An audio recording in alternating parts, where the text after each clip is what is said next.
Good morning, everybody, and welcome to the Rangers Review morning briefing. It is Thursday, the 29th of August. It's transfer deadline day eve, and joining me on the video for the second day in a row is Stevie Clifford. How's it going, Stevie? Yeah, I'm good, mate. I am good. Hope everybody is well.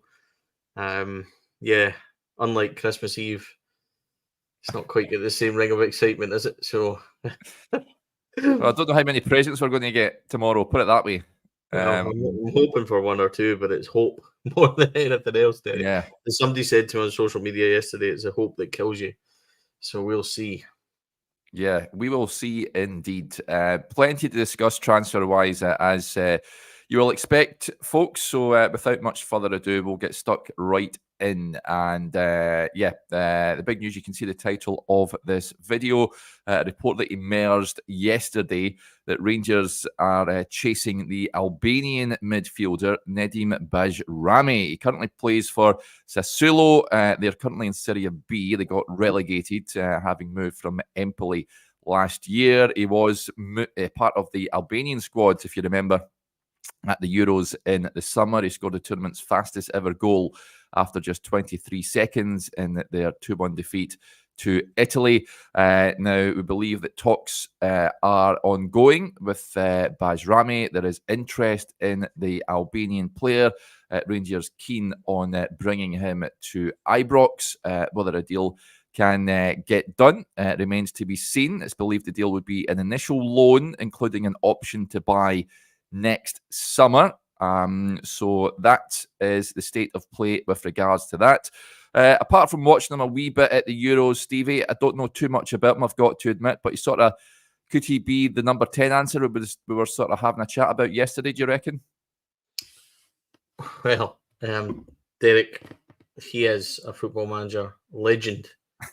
So I remember watching the goal against Italy, and that kind of sparked my interest a wee bit. Not for signing or that, just because I knew of him, and he's a good player. In 2021-22, Empoli were newly promoted, and he had 9 goals and 6 assists. So he was the main man for Empoli in that season, which 9 goals and 6 assists in Italy at that level is a pretty decent footballer.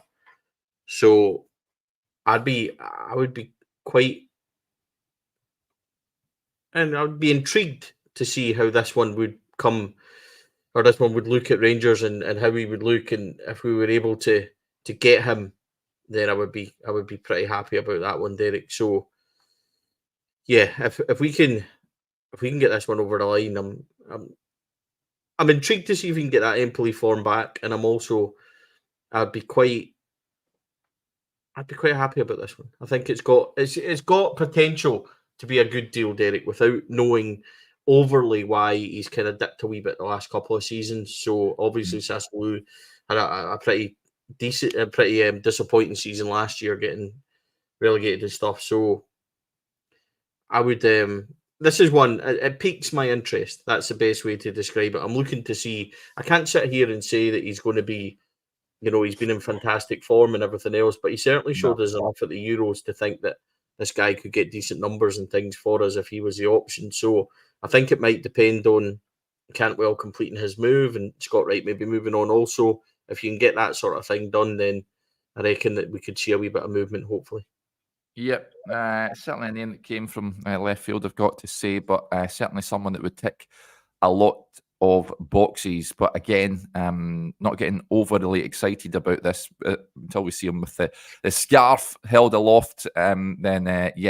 It's one of a number of players that Rangers have an interest in at this moment in time. You mentioned there Todd Cantwell, Stevie, edging closer to that move to Blackburn Rovers. So it looks like his time at Ibrox is very much nearing an end. It could be, if that deal is completed in the next couple of days, could be part of the Blackburn squad for the derby, Lancashire derby against Burnley at the weekend. So Cantwell looks to be heading out of the door. Seen the sort of fee that's been reported, Stevie. I've seen a lot of reaction on social media with regards to this. I've seen 600 grand being reported. Should Rangers be receiving more? It's funny because remember last week I got pelters for saying I would take $1 million for these guys just to clear them out in the wages. We were talking about Matondo and Cantwell and Hadji and the likes. Well, yeah. I think the problem with Todd Cantwell is that he's got, 2-3 years left in his deal at a high wage. You're saving the best part of $1.5 million a year by getting him out. And we should be looking at it that way, Derek. The issue is that if he's not playing, he's not contributing, and he's not interested in playing for us, then we have to move him on.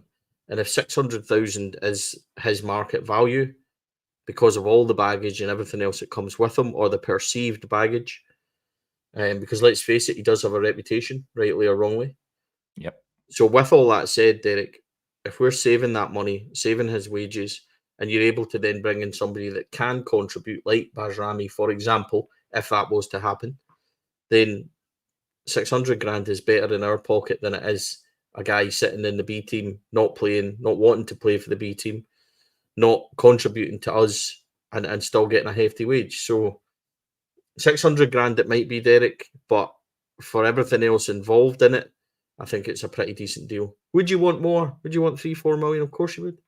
I think that's undoubted, but you have to play the hand that's been dealt with you. And Todd Cantwell's situation deems that, that's all we were going to get for him. So Rangers need to, this is the thing, it's maybe a wider discussion in terms of the situation we're in overall, and people saying, Mikey Johnson of Celtic goes to, I think, Sheffield United, 2.5 million, etc., etc. How do they get that? The truth is that Mikey Johnson's not getting 25-30 grand a week. And teams then, and he had a fairly decent loan move. He was brilliant for them. Yeah, he was brilliant for them last season. Right. So there you go then. That's the thing that people need to realise. And our players aren't attractive for teams because we're paying far too much. They aren't performing. We aren't able to get that. And that's the issue with it. So look, it's disappointing. I get it. And I get what people were saying to me a couple of weeks ago, that £1 million for these guys is ridiculous. And I took heavy pelters for that, Derek, as you know, online. But I stand by it. Like, in order to move these guys on and start this squad rebuild and cycle again, we can't make the same mistakes we can. We need to stop picking these guys up and thinking that we can recycle them and turn them round and stuff. So, and to be fair to us, this summer's been completely different transfer-wise. But we need to make sure we don't go down that road again. Another player Rangers have rejected an approach for is a loan offer from Norwich City for Rabbi Matondo. They were looking to acquire the Welshman on loan, but that move has been rejected by Rangers. This is fresh from being called up to the Wales squads under new boss Craig Bellamy for their upcoming internationals. I think well-deserved call-up for Rabbi Matondo as well. But we discussed him yesterday, Stevie. I wouldn't be ushering Rabbi Matondo out the door, and especially not on loan. It would have to be a substantial transfer fee for me. More than $1 million? Listen, again, if there was solid interest in Rabbi Matondo, I would want a transfer fee. Yeah. And I don't think the last few weeks overly changes my opinion on him. Consistently, can he do it 6 to 8 games? Consistently, can he perform on Sunday? I wouldn't have wanted him to go on loan, kicking the can down the road a wee bit. And, would Norwich cover all his wage? If it was an obligation to buy, then that slightly changes things. But I wouldn't be rushing to get him out the door either. But again, with such a hefty kind of wage packet and things like that, is it a drain as well? That's the argument for me. I'm still not convinced that Rabbi Matondo has a future at Rangers overall. He would need to have an extremely good run of form, Derek, to convince me that he's the answer. That doesn't mean he can't do it. He's just at the moment, he's very inconsistent, isn't he? He can bend in an absolute cracker. He can have good games, but then he can have 4, 5, 6 bad ones. We need to turn his consistency into 4 or 5 good ones, 1 bad one, and then he goes again. So, maybe he is maturing, maybe he's hitting form. I'm with you. I wouldn't have loaned him out. I don't think I loan. No. But I'll be honest with you. If I can get a transfer fee for Rabbi Matondo, I would be taking it. and looking to reinvest it as well. So I'm not sure that my stance has changed all that much on him. Well, just on that then, when you got a bit of heat for saying you would take $1 million for him, still stand by that, given his recent performances? Do we bump it up and say we want an extra $500,000 because he's done well against Ross County at Hampden? It's For the a good value. game at the weekend. Well, the window will be shut right enough. So, yeah. yeah. Listen, if he plays well on Sunday and Rangers get a good result, the valuation changes, and his kind of standing at Rangers changes, and then you're looking for that consistency level. Yeah. But at the moment, Derek, I'm not sure that my position overly changes from Rabbi Matondo. And if that money was there and the permanent transfer was there, considering how much we're paying him and stuff like that, and if it suited us the deal, then yeah, I would still look to move him on, as unpopular as that might be. A couple of good performances hasn't changed that for me, Derek. You would need to have a good solid 6 months before I would say Rabbi Matondo is somebody that we're looking to keep. Yeah. Okay. One player we discussed yesterday is that the Egyptian winger Ibrahim Adel. He had been attracting the attention of not only Rangers but Leicester, Ipswich, and Getafe in Spain. Now, reports over there, not only in Spain but Egypt, say that he is going to sign for Getafe. He's chosen Spain as his destination, so that is another ship that has sailed with regards to that.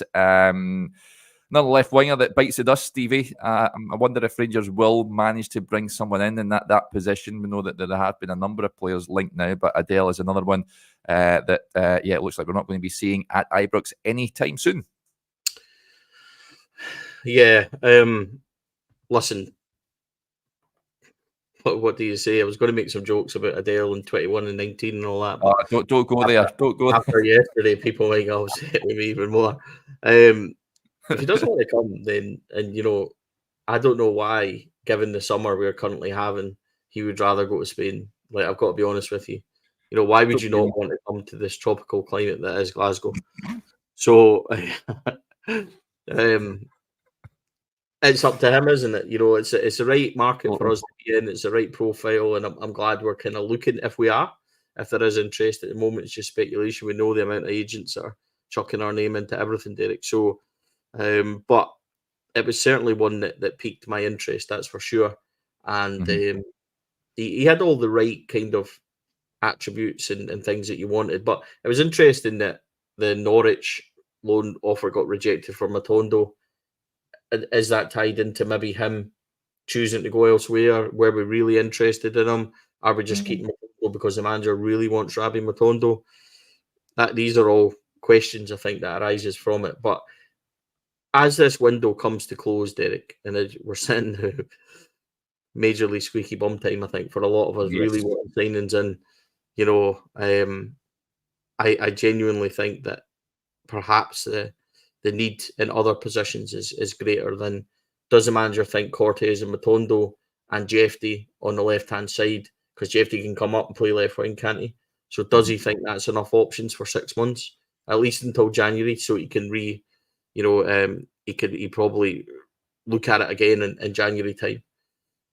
Could he then think that's enough and shift his attention to a 10 position where if you're losing Cantwell and looking to replace him, that's probably more urgent than adding another left winger potentially? That's my only thoughts on it. Well, just on the left-hand side, Stevie, not a winger, but again, it's a name that I've seen mentioned again this morning, is Brandon Williams. A point coming in from the Sniper saying that any truth in the Brandon Williams rumours, lads. He's a free agent. He's left Manchester United, spent last season on loan at Ipswich Town, so he is looking for a new club. I think there's a number of teams that are sort of made inquiries to his representatives down south. Is a fullback, left fullback predominantly. Brandon Williams, are you a fan, Stevie? I think Brandon Williams personally would want far too much money compared to what we would be willing to pay him. And I think that if you could get a decent deal for somebody like that, would he be a Flanagan type kind of signing? Remember John Flanagan came in under Steven Gerrard, and was very handy. Used to fill in left and right back and was a pretty stable performer, to be fair to John Flanagan. Didn't pull up any trees, but he was consistently okay. Could Brandon Williams come in and be a player like that, that does that? I don't think that I think his stock and value would be too high for us. If you look at the boy that we were interested from West Ham, remember the foot Johnson, and he ended up commanding £50,000, and we were never ever paid that. So I think personally, I don't know if we are properly interested in this boy. I don't know the situation with that. He's a name that has come up. I think we've discussed him before on this show, Derek. But I would just think that perhaps he would be too much money. If you could get him at a cost where he would come in and be a good rotational player and be quite a solid player, then perhaps you would look at it. But I'm not even sure that with Robbie Fraser, with Jeffy, with Ridvan Yilmaz as potential left back, you need to add another one. If you were moving Ridvan Yilmaz on for a high price, could you go and get somebody like that in? Then yeah. So I don't think it's an urgent need. If we don't need to populate the squad we need quality, is what I'm trying to spit out. I would rather have one player.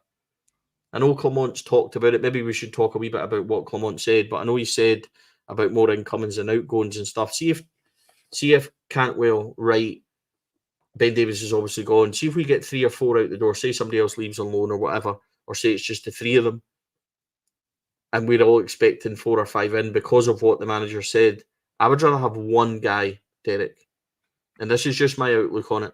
I would rather have one guy that makes the absolute difference than having 2 or 3 for the sake of it. And I think that boy Williams maybe falls into the sake of it bracket because we don't urgently need that position. Whereas I think we really need a quality 10 or a quality forward that's going to make the absolute difference. We need a difference maker. So I think this team's okay. It's not where we really want it to be. But if you can give me one guy instead of getting 2 or 3, then I'd take that. I hope that makes sense. Yeah, the thing is, they've not really been linked recently to any strikers, have they? I know some. When I meant forward, I meant like a 10, like an attacker. Yeah, get you. Somebody like even if it comes, somewhere about left or right, could you maybe swap things about a wee bit? Could you get somebody that floats about these positions? That's what I meant by a forward. I don't think we're getting a 9. No, I think with Dessers, Danilo, Igamane, who's supposed to be. Word is that he's doing really well in training and showing a lot. So maybe we're going to see a lot from him when he does manage to get up to speed.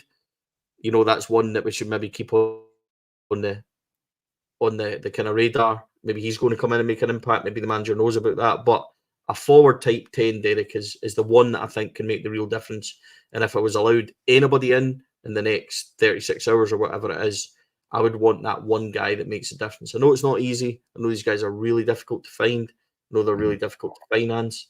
But if we can get that one, would I rather have 3 first team? Absolutely would. But if I can only get one in that position, that's what I'm choosing. Yeah, just on what Clement did say last weekend, he was asked, do you expect a busy week? I expect a busy week, but more busy in incoming and a few outgoing. But outgoing not for players who are in the squad today. That's clear.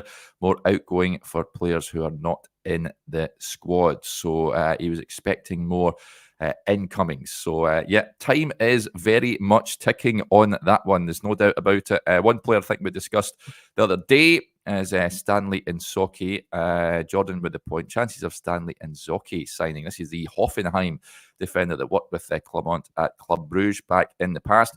Interestingly, somebody messaged me yesterday on his recent injury record, Stevie, and doesn't make for comfortable reading, it's fair to say. He had he's out for 28 days, 2023 season with a muscle injury. Then he was out with hip problems for 12 days that same season. He was ill a couple of times that season, so he was out for about 9 days. The last season, he had tendon problems. He was out for 43 days. Had a knee problem. He was out for 10 days. Had a hip problem. He was out for 79 days. And had an ankle injury. He was out for 35 days. So it sounds right up Rangers Street given previous years, but that would send alarm bells ringing for me, Stevie. I think it's absolutely hilarious now that We don't look as a fan base at stats and all that. We're just looking at his injury record and we're like, hold on, this guy had a cold in 2018. We're not signing him, right? We're not getting him. I just think it's quite funny. But I think the context of that, I've seen my very good friend Adam Thornton say that he's played 40 games, I think, in the last 2 years. Forgive me if I picked that up wrong. So I think, in terms of like where he is as a squad player and things, Clement knows him. You know what I mean? You would tend to have to try and go with what the manager says, but you would think that you're pretty strong at the back then if you get him and you've got Suter, you've got Proper, you've got Balogun. I think you're pretty strong there. I should imagine that the bids for the boy from was it Atletico Madrid, Kaki? Kaki or whatever. Yeah, Kaki. He's not coming anyway. Who cares? Right, so you would suggest that means the manager does want somebody at centre back. So if that's the case, then this boy seems to fit what the manager might want. I don't know a lot about him at all. I read obviously up on what Adam was saying about him and stuff, and Adam seems to think he's a pretty good fit, and I tend to try and listen to what Adam's saying. So I think that he could be a fairly decent player, a fairly decent option. Maybe get him on loan, number 10.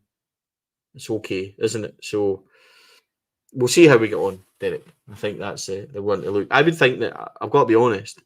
See if these guys are promising signings, and what I'm trying to make by that is like there's interest. Say they're real interest. These guys are going to start arriving soon. Otherwise, you're going right to the wire. So yeah, I would expect proper news. If we get to the end of the day and there's been no proper news, then I'm glad I'm not on the show tomorrow morning. That's for sure. So our transfer show tomorrow night might be fun. Yeah, a damp squib springs to mind if we don't hear news soon. But according to reports, Lille are leading the race for Stanley Nzonzi. So that looks like he could be heading back to France. It played for France previously for PSG. But Lille are keen on him. But some other points coming in here I wanted to bring up. Well, first of all, I wanted to bring this up. Mark Hateley has been speaking, Stevie. We always listen to what Big Mark has to say. He's been speaking to Online Slots Real Money, which is, I think, is a gambling site or what have you. But he's talking about who he would like to see come in to the club. I'm keen to get your thoughts on this. He says, I think Rangers need a centre half, an attacking midfielder and a striker. We take Ivan Toney from Brentford if they could afford to pay for him. Let's get Ivan in. I think he'd do. I think they need to strengthen right enough the heart of the team.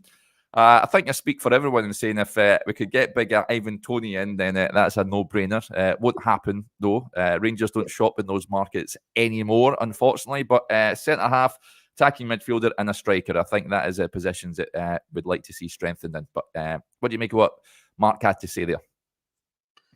I think there's more chance of Mark Hateley starting up front for Rangers right now. Yep. in the future rather than Ivan Toney. I think that's we'd all love Ivan Toney, wouldn't we? I think that, we're a quite diverse support and there's always somebody complaining about something. I'm not sure that anyone could complain about Ivan Toney. So, well done for that one, Mark. But that's not happening, is it? Is he not away? Has he not been linked with Chelsea for 80 million and all sorts of Saudi Arabia, I think, there's clubs or a club there that are looking to spend silly money on him. So, yeah. Yeah, I mean, why wouldn't they spend all that money and then loan him to Rangers? Yeah, of course, that seems possible, doesn't it? Yeah. Yeah, it's changed days, of course. Back in the day, Rangers were linked to, proper superstars, some of the best players in the world. But those days, unfortunately, long gone. Toney nowhere near, of course, world class. But Rangers are not shopping in those markets anymore, unfortunately.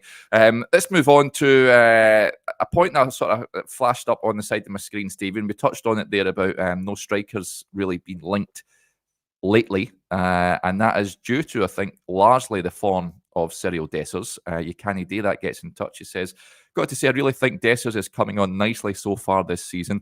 really liking the lad for 2024-25. 4 goals and 5, isn't it? He's scored so far. Netted a double at the weekend, and I wouldn't put it past him getting a goal on Sunday. He looks lean. Now, we all know his limitations, but at this moment in time, he's banging form, is he not, Stevie? Yeah, 5, I think, this season now. Yeah. 5 and 1 assist. So he scored Motherwell, St Johnstone in the Cup, 2 at the weekend, and Kiev away. So yeah, I'm making it 5. Listen, I think he's been great, hasn't he? He's one that divides opinion. He's one that drives people up the wall. One week we all think he's Ronaldo. The next week he's more Sibo. So the big guy has started off really well this season, that's for sure.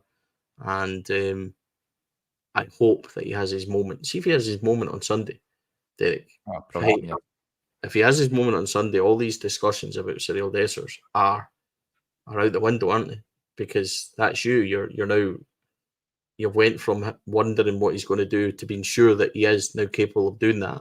And I think that some of the comments and criticism have been way over the top. I don't think the boy's rubbish. I don't think he's what people make out. I think that one game at New Year, if you take that out of the equation, I think that people would have a much better opinion of him. He misses chances. All strikers miss chances. You know, we were wondering about Danilo before he got injured because he was missing chances. But it's getting in those situations and then being able to get back in them and take them again. And the big guy amuses me. Like, he just laughs his way through everything, doesn't he? Misses a total sitter, smiling, just goes again. His ability to go again and that kind of mentality is pretty good. So I would love it, as Kevin Keegan said back in the day, Derek, from our time. I would love it if he has his big moment on Sunday, and he would deserve it. And do you know what? I would sit here and humbly apologise because I've given him as much criticism as anyone has because he frustrates the life out of me. What a lovely big guy he is, Derek. To deal with, to speak to, he's got loads of time for fan media. He really goes out his way to make himself available. He's a really good guy, but he's frustrating, isn't he? Because as much as he's played well, he then has that moment. See if he has his big moment, I will sit and take it all back and I'll thoroughly get behind him. I'm thoroughly behind him anyway, but you know what I mean? He would deserve then for us to put a wee bit of respect on his name and go from there. And by the way, he has had some big moments when you think about Betis and Kiev, and he's already scored at Parkhead and stuff like that. And although we didn't get anything from that game, if he has a big moment where we do get something from a game, then I think it changes the whole perspective on him. So I think we're all rooting for him, that's for sure. Yeah, it was telling, though, sorry, Did, just very quickly. I thought it was telling his reception when he came off the pitch last week and then shook the manager's hand, went to the bench, and his reception again from that side of the stadium was great. I think everybody is rooting for this boy and wanting him to have that moment. I'm certainly no different. Yeah, I just get a sneaky feeling he's going to score a goal. Let's hope it's a decisive one at Parkhead on Sunday. Right, big day tomorrow. Now, of course, we are hoping for some activity today, folks, aren't we all? But tomorrow, just a heads up, we have loads happening. Now, it's transfer deadline day, so we do have a show 9 till 11. Let's please, let's have a player to talk about at least. Now, it's also going to be Europa League draw day as well, so we'll find out who Rangers will face in the new revamped Europa League. Rangers will join a total of 36 teams to battle it out in a single league table to reach the knockouts. Now, that draw will take place at 12 p.m. UK time. So Rangers will play against 4 teams at home and 4 teams away. So, we'll get an understanding who they could take on tomorrow. Of course, those final qualifiers taking place this evening. And I think this press conference for the game on Sunday, Steve, I'm hearing it could be, it's likely to be Saturday by all accounts. So looking forward to going to the training centre on the weekend. Always good fun going to the training centre. So interesting that it's not tomorrow, isn't it, Derek? Why wouldn't you have people up on a transfer deadline day? I wonder if you're expecting people in. You know, I mean, let's just throw that in speculation. All those players that Clement promised us all arrive tomorrow. Then we'll all be happy. Go and win on Sunday. Easy, isn't it? Yeah. Easy as pie. So let's hope we're in for a pretty good weekend and a couple of days at the end of this week. But yeah, keep your eyes peeled as ever, folks, on the YouTube channel, on the social media accounts, and on the Rangers Review website as well for all the latest news coming out of Ibrox. And yeah, I think Joshua and Adam should be recording, for those of you that are extra members on the YouTube channel, they should be recording their latest tactics show, I think at some point today, or in fact, they're doing I think that I'm not sure if Adam's there, but they're doing a special show later on, so that'll be out at some point later on today, I reckon. So keep your eyes peeled for that. Right, big thanks to Stevie as ever. I will speak to you tomorrow evening, and hopefully you can all join us for that, folks. Even if we don't have much to talk about, let's hope we do. But we'll have a good laugh doing it anyway, as ever. But yeah, if we don't speak to you later on today, enjoy the rest of your Thursday. Bye for now.